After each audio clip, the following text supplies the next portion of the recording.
И стигаме до епицентъра на събитията с гуми, строителни отпадъци. Това са отперални части, още гуми, още строителни отпадъци. Продължава това нещо и насам.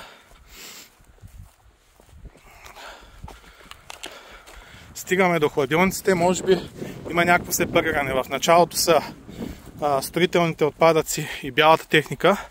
Тук стигаме вече до хладилниците. Брони.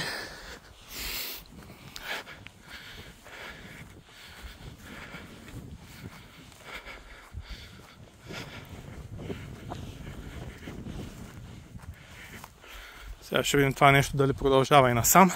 Да, продължава и насам. Още отпадъци. И стигаме до ново сметище край пътя. Кръста.